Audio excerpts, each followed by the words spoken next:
Bonjour et bienvenue dans Une minute, un livre. Je vous parle aujourd'hui de ce roman, Les bateaux sur la terrasse, de Jessé Raymond Lacroix, aux éditions Robert Laffont 2026, que je remercie pour l'envoi. Un roman intime, pudique, introspectif et personnel, un roman particulièrement descriptif qui nous plonge bien dans l'intérieur du regard de Jessé, hein. Et lors de la lecture, on a vraiment cette sensation qu'il nous confie une grande partie de sa vie avec pudeur et simplicité. On suit son regard d'aujourd'hui sur lui-même, sur son enfance, sur ses proches. Le regard porté sur sa grand-mère Madeleine est particulièrement touchant. Le regard porté sur sa mère est en revanche plus complexe, et c'est d'ailleurs là un des nœuds du roman. On le comprend assez vite de par les premiers échanges, qui laissent planer une atmosphère délicate et qui replonge finalement Jessé en mode enfant quelque part. Le chapitre d'ailleurs où Jessé se livre finalement, tel une logorée, qu'on se prend un peu en pleine face, nous apporte des réponses.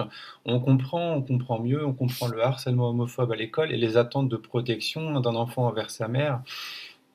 Comment pardonner à celles qui nous ont aimés de travers, d'ailleurs, demande Jessé. S'ajoute la réaction de sa mère à son coming out gay avec l'idée de comprendre que de simples mots ou l'absence de mots parfois peuvent vraiment résonner et telles vraiment des déflagrations.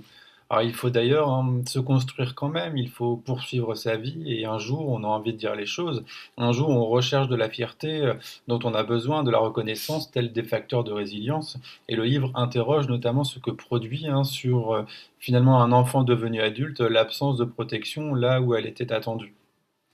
D'autres figures familiales, comme celle de l'oncle, une figure queer, traversent le récit et complètent bien, cette constellation intime. Et cette figure incarne notamment cette mémoire familiale, quelque part aussi silencieuse, qui éclaire en arrière-plan le rapport au corps, à la peur, à la transmission ou encore à l'homosexualité.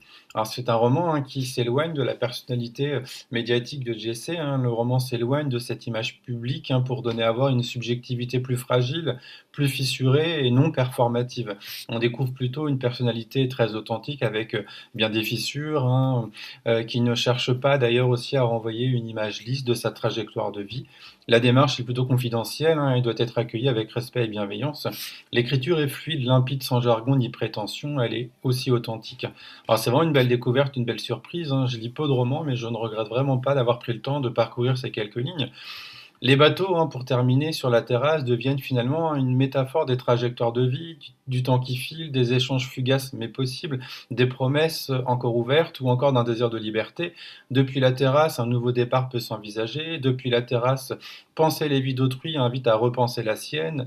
Depuis la terrasse, enfin, le partage d'un imaginaire commun ouvre un espace de respiration face à l'intime. Et depuis la terrasse, on déplace ou on comble des silences. Je vous souhaite vraiment de découvrir ce roman et je vous souhaite une bonne lecture. À